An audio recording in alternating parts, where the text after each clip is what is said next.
ఆదిలాబాద్ జిల్లా వార్తల విషయానికి వస్తే బీఆర్ఎస్ పార్టీ మాజీ మంత్రి హరీష్ రావు చేసిన కృషి ఫలించింది. జోర్దాన్ దేశంలో గత సంవత్సర కాలంగా నరక యాతన అనుభవిస్తున్న బాధితులకు కాంగ్రెస్ ప్రభుత్వం కానీ బీజేపీ ప్రభుత్వం కానీ పట్టించుకున్నప్పటికీ బీఆర్ఎస్ పార్టీ అధినేత కేసీఆర్ ఆదేశం మేరకు మాజీ మంత్రి హరీష్ రావు తన సొంత ఖర్చులతో బాధితులను ఇండియాకు రప్పించారు. ఆ బాధితుల్లో నిర్మల్ జిల్లాకు చెందిన 2 బాధితులు కూడా ఉన్నారు. నిర్మల్ జిల్లా సోన్ మండలం కూచన్పల్లికి చెందిన ముత్యంతో పాటు కుంటాల మండల కేంద్రానికి చెందిన సయ్యద్ ముఖీం కూడా ఈ బాధితుల్లో ఉన్నారు. వారు క్షేమంగా వారి స్వగ్రామానికి ఇంటికి చేరుకున్నారు. ఈ సందర్భంగా ముత్యం మాట్లాడుతూ తమకు కేంద్ర రాష్ట్ర ప్రభుత్వాలు ఏమాత్రం పట్టించుకోలేదని, స్థానిక ఎమ్మెల్యేతో పాటు చాలామంది ప్రజాప్రతినిధులకు ఫిర్యాదు చేసినా ఎవరు కూడా తమ బాధను పట్టించుకోలేదని, అయితే మాజీ మంత్రి హరీష్ రావు మాత్రం ఫోన్ చేయగానే వెంటనే స్పందించి తమకు ఆదుకునే విధంగా చర్యలు చేపట్టి క్షేమంగా తమను ఇండియాకు రప్పించి సొంత ఖర్చులతో తమ వాహనాలు సమకూర్చి తమ స్వగ్రామాలకు చేర్చారని, ఇంత మంచి పని చేసి తమ బాధను తొలగించిన బీఆర్ఎస్ పార్టీకి అలాగే మాజీ మంత్రి హరీష్ రావుకు తనతో పాటు తన కుటుంబం ఎల్లప్పుడూ జీవితాంతం రుణపడి ఉంటుందని ముత్యం ఆనందం వ్యక్తం చేశారు. కుమర వార్త విషయానికి వస్తే గత 2 రోజులుగా కురిసిన భారీ వర్షాల కారణంగా ఇటు ఆదిలాబాద్ జిల్లాలోనూ అటు నిర్మల్ జిల్లాలోనూ రైతులు తీవ్రంగా నష్టపోయారు. చేతికొచ్చిన పంట మరోసారి నేలపాలు కావడంతో రైతులు తీవ్ర ఆవేదన వ్యక్తం చేస్తున్నారు.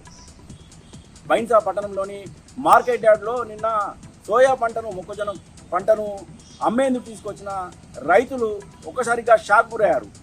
వర్షం పడడంతో ఇటు మొక్కజొన్నతో పాటు ఆ సోయా పంట పూర్తిగా తడిసి ముద్దయింది. ఇటు ఆదిలాబాద్ జిల్లా ఇచ్చోడ మండలం అలాగే బోతులో కూడా సోయా పంట పూర్తిగా తడిసి ముద్దయింది. తమను ఆదుకోవాలని ఈ సందర్భంగా రైతులు కాంగ్రెస్ ప్రభుత్వాన్ని డిమాండ్ చేస్తున్నారు. ఇప్పటికైనా ప్రభుత్వం వెంటనే మద్దతు ధరకు సోయా కొనుగోలును చేపట్టాలని అలాగే మొక్కజొన్న కొనుగోలు కేంద్రాలను వెంటనే ఏర్పాటు చేయాలని ప్రధానంగా రైతులు డిమాండ్ చేశారు.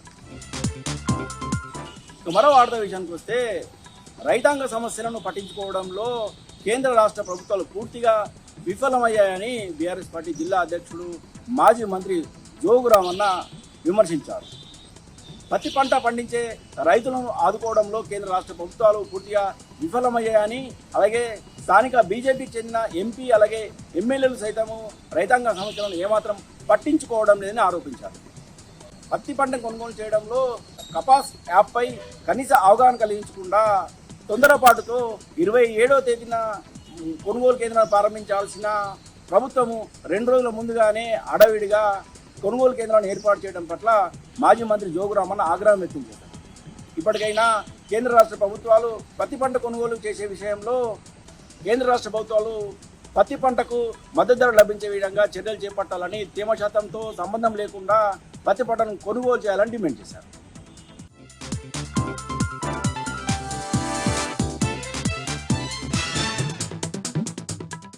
జగిత్యాల జిల్లా నుంచి ఇవాళ ప్రధాన వార్తలు ఒకసారి పరిశీలిస్తే జగిత్యాల జిల్లా అలాగే జగిత్యాల జిల్లా కేంద్రంతో పాటు వెల్గటూరు మండలానికి సంబంధించినటువంటి 2 జోర్డాన్ బాధితులు ఇవాళ జగిత్యాలకు వారి స్వగృహాలకు తిరిగి రావడం జరిగింది.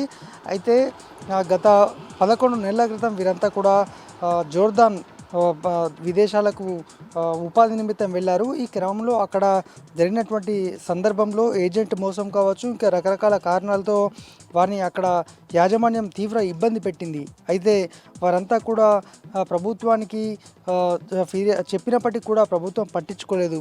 చివరిగా హరీష్ రావు మాజీ మంత్రి హరీష్ రావు గారికి చెప్పడం జరిగింది. వారు చొరవ తీసుకొని దాదాపు జగిత్యాల జిల్లాలోని 2తో పాటు మిగతా ప్రాంతాల్లో ఉన్నటువంటి మరొక 10 మందిని కూడా హుటాహుటిన అందరినీ ఒకటేసారి కంపెనీ యాజమాన్యానికి, అక్కడ జోర్దాన్ కంపెనీ యాజమాన్యానికి డబ్బులు చెల్లించి అలాగే విమాన టికెట్లు భరిస్తూ ఇటు జగిత్యాల అలాగే ఎవరి స్వగృహాల్లో వారిని వదిలేసి వారందరికీ కూడా అండగా ఉంటామని చెప్పడం జరిగింది. మరి కుటుంబ సభ్యులు అయితే ఒక ఆనందంతో పాటు ఒక భావోద్వేగ వాతావరణం అయితే కనిపించింది. ఎందుకంటే ఎవరూ పట్టించుకోలేదు తమని, కానీ హరీష్ రావు గారు బీఆర్ఎస్ పార్టీ తమను పట్టించుకుంది అనేటువంటిది ఈ ఎవరైతే బాధిత కుటుంబ సభ్యులు బాధితుల్లో వినబడుతున్నటువంటి వాదన. బట్టి విక్రమార్కతో సహా ఇతర అంటే ప్రభుత్వానికి సంబంధించి ఎంబసీ ఇవన్నీ కూడా ఫోన్ చేసినా ఎవరూ రెస్పాండ్ కాలేదు. తమకు హరీష్ రావు గారే న్యాయం చేశారు, కేసీఆర్ గారికి, హరీష్ రావు గారికి, కేటీఆర్ గారికి రుణపడి ఉంటామని సందర్భంగా వాళ్ళంతా కూడా చెప్పడం జరిగింది. మరొక వార్త, జగిత్యాల జిల్లా కలెక్టరేట్లో బాధితులు వారి సమస్య కోసం పరిష్కారం కోసం చూసి ఇవాళ ఏకంగా కలెక్టరేట్ ఎదుటనే వంట వార్పు చేయడం జరిగింది. వెల్గటూరు మండలం జగదేవుపేట గ్రామానికి చెందినటువంటి ఒక కుటుంబం వారి ఇంటికి వెళ్ళేటువంటి దారిని మొత్తం ప్రభుత్వ భూమిని ఆక్రమించి తమకు ఇంటికి వెళ్ళే దారి లేకుండా చేశారు. తమకు న్యాయం చేయాలంటూ ఇప్పటికే పలుమార్లు ఇటు కలెక్టరేట్కు ప్రజావాణిలో ఫిర్యాదు చేసినప్పుడు కూడా తమకు ఎటువంటి న్యాయం జరగలేదు. మరి ఇక తమ ఇంటికి వెళ్ళేది ఎలా అంటూ ఇక్కడే రోడ్డుపైన బైఠాయిస్తామని నేరుగా కలెక్టరేట్ వద్దనే కలెక్టరేట్ ముందుగానే వారంతా కూడా అక్కడే వంట వార్పు చేసుకొని అక్కడే భోజనం చేసినటువంటి సిచ్యువేషన్. అదే సందర్భంలో జిల్లా కలెక్టర్ కూడా లోపలికి వెళ్ళడం జరిగింది. వీళ్ళ బాధ చూసి అంటే ఏం జరిగిందో తెలుసుకునే ప్రయత్నంలో వాళ్ళనైతే లోపలికి పంపించారు. మరి ఇప్పటికైనా స్థానిక అధికారులు వీరికి న్యాయం చేస్తారా? జిల్లా కలెక్టర్ రెఫర్ చేసినప్పటికీ కూడా మరి స్థానిక అధికారులు ఎందుకు పట్టించుకోవట్లేదు అనేటువంటిది ఒక సమస్య నెలకొంది. మరి చూడాలి వీరికి ఎటువంటి న్యాయం జరుగుతుందో. లేని పక్షంలో తాము ఇక్కడే ఆత్మహత్య చేసుకుంటామని కూడా చెప్పినటువంటి సందర్భం. ఇవి జిల్లా వ్యాప్తంగా ఉన్నటువంటి వార్తలు.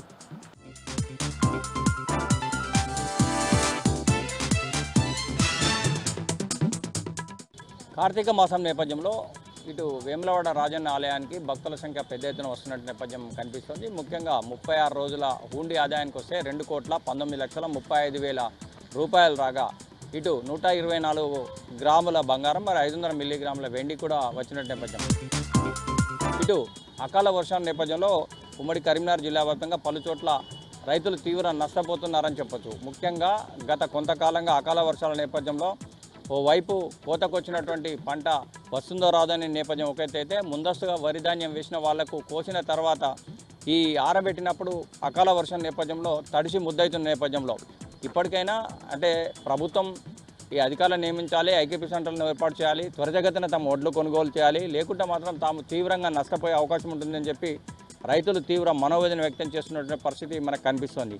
ముఖ్యంగా ఇప్పుడున్నటువంటి పరిస్థితుల్లో రైతులు కోసే టైం కనుక ఆరబెట్టుకుంటారు కనుక ఈ ఆరబెట్టుకున్నటువంటి పరిస్థితుల్లో తప్పకుండా టార్పాలిన్లు వేసుకోవాలి. టార్పాలిన్లు వేసినా కూడా భారీ వర్షాలు వచ్చినప్పుడు తడిసి ముద్దవుతున్న నేపథ్యంలో కనుక అధికారులు వెనువెంటనే తమకు కావాల్సినటువంటి కనీస మౌలిక వసతులు ఏర్పాటు చేయడమే కాకుండా త్వరితగతిన తమ ధాన్యాన్ని కొనాలని చెప్పి వేడుకుంటున్నటువంటి పరిస్థితి.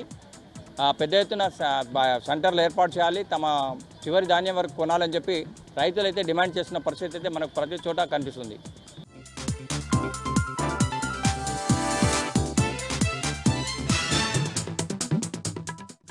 నల్గొండ జిల్లా వార్తల విషయానికి వస్తే నల్గొండ జిల్లా కేంద్రంలో మీడియా సమావేశం ఏర్పాటు చేసి ప్రభుత్వంపై నిప్పులు జరిగారు. విశ్రాంతి ఉద్యోగులందరూ కూడా 2 ఏళ్ళు అవుతున్నప్పుడు కూడా రిటైర్మెంట్ బెనిఫిట్స్ ఇవ్వకుండా ప్రభుత్వం వేధిస్తున్నట్టు కూడా వాళ్ళు వాపారు. ప్రతిరోజు కూడా కార్యాలయాల చుట్టూ అధికారుల చుట్టూ తిరుగుతున్నప్పుడు కూడా తమకు రావాల్సినటువంటి బకాయిలు ఇవ్వకుండా ప్రభుత్వం వేధిస్తున్నట్టు వాళ్ళు వాపోతా ఉన్నారు. ఇప్పటికైనా సరే ప్రభుత్వం తమకు రావాల్సినటువంటి బకాయిలు చెల్లించకపోతే రిలే నిరాదేశాలు చేస్తాం, ప్రభుత్వం పైన ఒత్తిడి తీసుకొస్తామంటూ కూడా స్పష్టం చేశారు. ఇప్పటికైనా సరే ప్రభుత్వం పట్టించుకోవాలి, విశ్రాంతి ఉద్యోగులను పట్టించుకోవాలి, విశ్రాంతి ఉద్యోగుల సంక్షేమ కోసం పాటుపడాలంటూ కూడా వాళ్ళు సందర్భంగా డిమాండ్ చేశారు.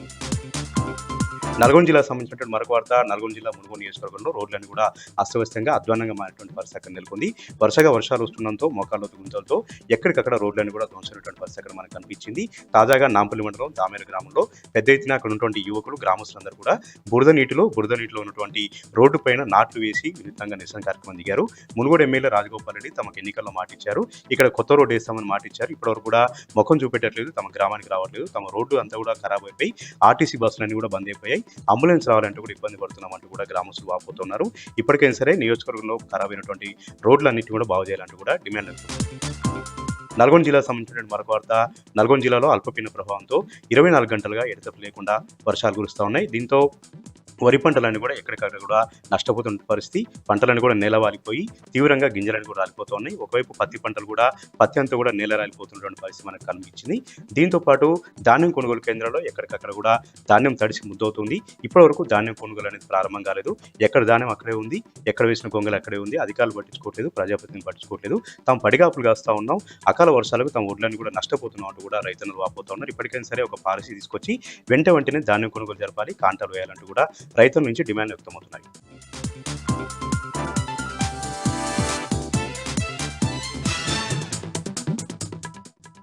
జోగులాంబ గద్వాల జిల్లా గద్వాల నియోజకవర్గ పరిధిలో తాళం వేసిన ఇండ్లే టార్గెట్గా వరుస దొంగతనాలకు పాల్పడుతున్న 3 దొంగలను గద్వాల పోలీసులు అరెస్ట్ చేశారు. మరో దొంగ పరారీలో ఉన్నాడని డిఎస్పీ మొగలయ్య తెలిపారు. వీరి వద్ద నుండి 5.5 తులాల బంగారం, 1,20,000 నగదు, 2 బైక్లను స్వాధీనం చేసుకున్నారు. వీరిని రిమాండ్కు తరలించారు. వనపర్తి జిల్లా వనపర్తి వ్యవసాయ మార్కెట్లో ఇవాళ ఉదయం కురిసిన వర్షానికి వడ్లు, మొక్కజొన్న తడిసిపోయాయి. గత వారం రోజులుగా మొక్కజొన్నకు ప్రైవేట్ వ్యాపారులు తక్కువ ధర ఇస్తూ దోచుకుంటుండడం, మార్కెట్ కొనుగోలు కేంద్రం ఏర్పాటు చేయకపోవడంతో రైతులు అమ్మకుండా మార్కెట్లోనే కుప్పలుగా పోశారు. మరోవైపు వరిధాన్యం కోతలు మొదలు కావడంతో రైతులు వడ్లను మార్కెట్కు తీసుకొచ్చారు. వరిధాన్యం కొనుగోలు కేంద్రాలను మార్కెట్ ద్వారా మొక్కజొన్న కొనుగోలు కేంద్రాన్ని వెంటనే ఏర్పాటు చేయాలని రైతులు డిమాండ్ చేస్తున్నారు. కొమరంభీం ఆసిఫాబాద్ జిల్లా ప్రధాన వార్తలను చూస్తే ఆసిఫాబాద్ నియోజకవర్గ బీఆర్ఎస్ పార్టీతో భారీగా చేరికలు జరిగినవి. జిల్లా కేంద్రంలోని ఎమ్మెల్యే కోవాలక్ష్మి నివాసం వద్ద కెరామెరి మండలంలోని పలు గ్రామాలకు చెందిన కాంగ్రెస్, బీజేపీలకు చెందిన నాయకులు, కార్యకర్తలు దాదాపు 200 మంది ఎమ్మెల్యే కోవాలక్ష్మి సమక్షంలో బీఆర్ఎస్ పార్టీలో చేరారు. వారికి కండువాలు కప్పి బీఆర్ఎస్ పార్టీలోకి ఆహ్వానించారు ఎమ్మెల్యే కోవాలక్ష్మి. మంచిర్యాల జిల్లా ప్రధాన వార్తలను చూస్తే జిల్లా కేంద్రంలోని ఇక్బాల్ నగర్లో జిల్లా సహకార శాఖ అధికారి బిక్కు నాయక్ ఇంటిపై ఏసీబీ అధికారులు దాడులు నిర్వహించారు. కొమరంభీం ఆసిఫాబాద్ జిల్లాలో సస్పెన్షన్ గురైన బెజ్జూరు వ్యవసాయ సహకార సంఘం సెక్రటరీ వెంకటేశ్వర్ గౌడ్ నుంచి 2 లక్షల రూపాయల లంచం తీసుకుంటూ బిక్కు నాయక్ రెడ్ హ్యాండెడ్గా ఏసీబీ అధికారులకు పట్టుబడ్డాడు. అనంతరం బిక్కు నాయక్ను తీసుకొని జిల్లా కలెక్టర్ కార్యాలయంలోని ఆయన శాఖలో తనిఖీలు నిర్వహించారు ఏసీబీ అధికారులు. వెంకటేశ్వర్ గౌడ్పై ఉన్న సస్పెన్షన్ ఎత్తివేస్తూ పెండింగ్లో ఉన్నటువంటి బకాయిలు చెల్లించేందుకు బిక్కు నాయక్ 7 లక్షల రూపాయలు డిమాండ్ చేయగా వెంకటేశ్వర్ గౌడ్ ఈరోజు 2 లక్షల రూపాయలు తన ఇంట్లో చెల్లిస్తుండగా రెడ్ హ్యాండెడ్గా ఏసీబీ అధికారులు వల్లభన్ని పట్టుకున్నారు. ఈ దాడుల్లో ఏసీబీ డీఎస్పీ మోతో పాటు ఇతర అధికారులు పాల్గొన్నారు. మంచిర్యాల జిల్లాలో నిన్న సాయంత్రం కురిసిన భారీ వర్షాలు రైతులకు కడగండ్లను మిగిల్చాయి. హాజీపూర్ మండలంలోని పలు గ్రామాల్లో నిన్న సాయంత్రం కురిసిన అకాల వర్షాలకు పలు గ్రామాల్లోని దాదాపు 100 ఎకరాలకు పైగా వరి పంట నేల కొరిగింది. దీంతో రైతులు తీవ్ర ఆవేదన వ్యక్తం చేస్తున్నారు. ఆరుగాలం శ్రమించి కష్టపడి పండించిన పంట అకాల వర్షానికి నేల కొరగడంతో ప్రభుత్వం ఆదుకోవాలంటూ రైతులు డిమాండ్ చేస్తున్నారు. పోలీస్ అమరవీరుల సంస్మరణ దినోత్సవం సందర్భంగా మంచిర్యాల జిల్లా కేంద్రంలోని ఓ ప్రైవేట్ ఫంక్షన్ హాల్లో పోలీసుల ఆధ్వర్యంలో రక్తదాన శిబిరాన్ని ఏర్పాటు చేశారు. ఈ రక్తదాన శిబిరంలో పలువురు పోలీస్ అధికారులతో పాటు సిబ్బంది, యువకులు రక్తదానం చేశారు. ఈ కార్యక్రమంలో మంచిర్యాల డీసీపీ భాస్కర్తో పాటు ఏసీపీ ప్రకాష్, అలాగే పోలీసు అధికారులు, సిబ్బంది పాల్గొన్నారు. మంచిర్యాల జిల్లా మందమరి పట్టణంలోని అంగడి బజార్, యాపల్ ఏరియాల పోలీసులు కార్డన్ సెర్చ్ నిర్వహించారు. ఎలాంటి ధృవీకరణ పత్రాలు లేని 30 బైక్లను సీజ్ చేసి 20,000 రూపాయల విలువగల మద్యం బాటిళ్లను స్వాధీనం చేసుకుని ఓ బెల్ట్ షాప్ నిర్వాహకునిపై కేసు నమోదు చేశారు పోలీసులు.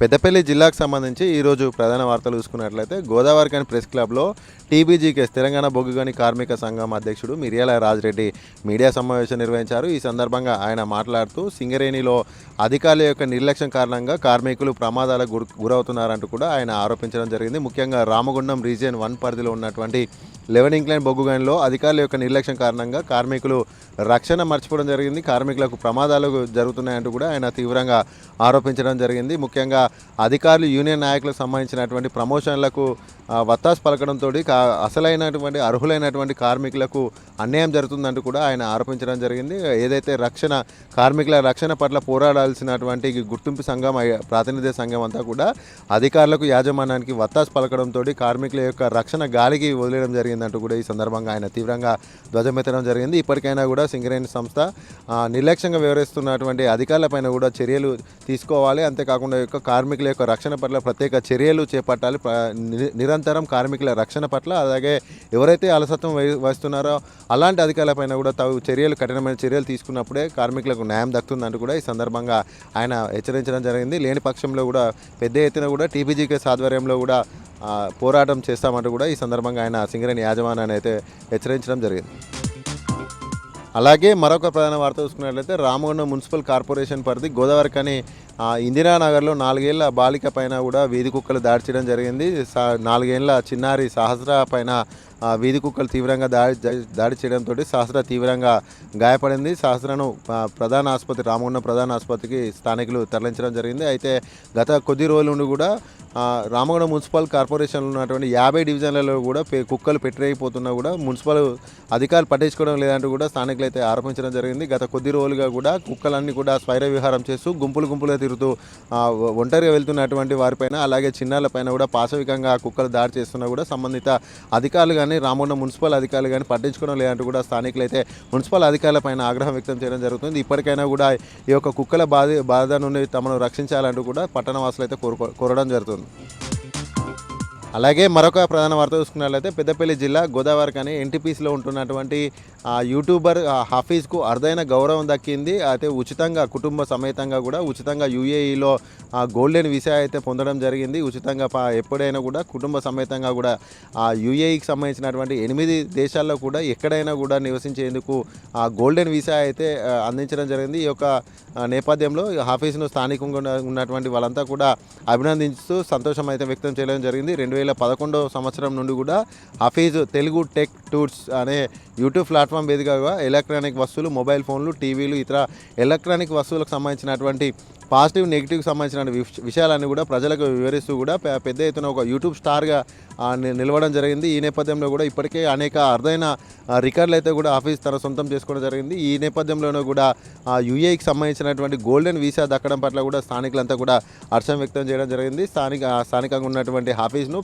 గోదావరిఖని ప్రెస్ క్లబ్ సభ్యులు ఘనంగా సన్మానించడం జరిగింది. రానున్న రోజుల్లో మరింత మంది కూడా ఇలాంటి యూట్యూబర్నిగా తయారు చేయడమే తన లక్ష్యం అంటూ కూడా ఆఫీస్ వెల్లడించడం జరిగింది.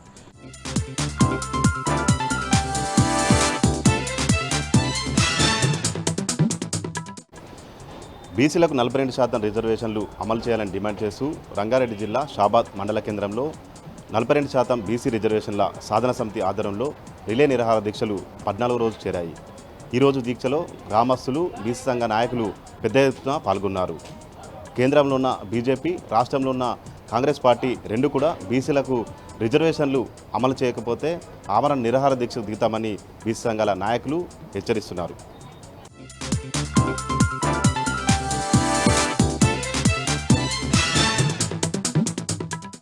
ఇక కామారెడ్డి జిల్లాలోని ప్రధాన వార్తా విషయానికి వస్తే కామారెడ్డి జిల్లా బాన్స్వాడ నియోజకవర్గం నర్సులాబాద్ మండల కేంద్రానికి సమీపంలో ఉన్న బొమ్మందేవుపల్లి ఎక్స్ రోడ్ వద్ద రైతులు రాస్తారోక నిర్వహించారు.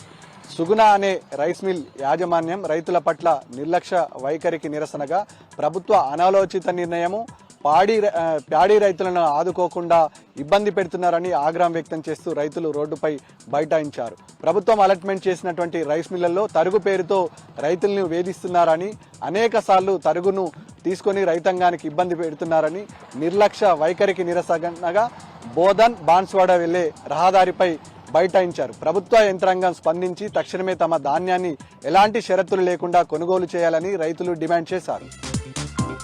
ఉమ్మడి నిజామాబాద్ జిల్లా నుంచి 4 జోర్దాన్ దేశానికి వెళ్లి అక్కడ కంపెనీ చేసినటువంటి మోసాలకు బలైనటువంటి వారు అనేక రకాలుగా ఇబ్బంది పడ్డారు. ఇక్కడ ఉన్నటువంటి వారిని కాంగ్రెస్, బీజేపీకి సంబంధించినటువంటి ప్రజాప్రతినిధులను ఆదుకోమని అనేక సార్లు విజ్ఞప్తి చేసినా పట్టించుకోలేరని, దీన్ని సోషల్ మీడియాలో గమనించినటువంటి ఎమ్మెల్యే హరీష్ రావు తక్షణమే స్పందించి తమను స్వదేశానికి సొంత ఖర్చులో తీసుకురావడం పట్ల ఆనందం వ్యక్తం చేశారు. తమని కుటుంబాన్ని కలుసుకుంటామో లేదా అనుకున్న సమయంలో హరీష్ రావు అందించిన సహకారం జన్మలో మరలేమని హరీష్ రావుకు కృతజ్ఞతలు తెలిపారు జోర్దాన్ బాధితులు. ఇటీవల కురిసినటువంటి భారీ వర్షాలకు రోడ్లు అన్ని చెడిపోయాయి. ఇప్పటి వరకు అధికార యంత్రాంగం, ఆర్ఎండ్బి అధికారులు కనీసం మరమ్మతులు చేపట్టని పరిస్థితి ఉంది. బాల్కొండ నియోజకవర్గం భీమ్గల్ మండల కేంద్రానికి సమీపంలో ఉన్నటువంటి కప్పలవాగు ఇది 15 గ్రామాలకు కనెక్టివిటీగా కొనసాగుతున్న గ్రామం. ఈ నేపథ్యంలో ఇక్కడ నుంచి అటు హైవే కానుకున్నటువంటి ఇందల్వాయి టోల్గేట్తో పాటు 15 గ్రామాలకు రాకపోకలు కొనసాగించే ఈ ప్రధానమైన రహదారిని నిర్లక్ష్యంగా వదిలేశారు అధికారులు. అనేక గ్రామాలకు ఇక్కడి నుంచి వెళ్లాల్సినటువంటి ప్రయాణికులు పూర్తి స్థాయిలో ఇబ్బంది పడుతున్నారు.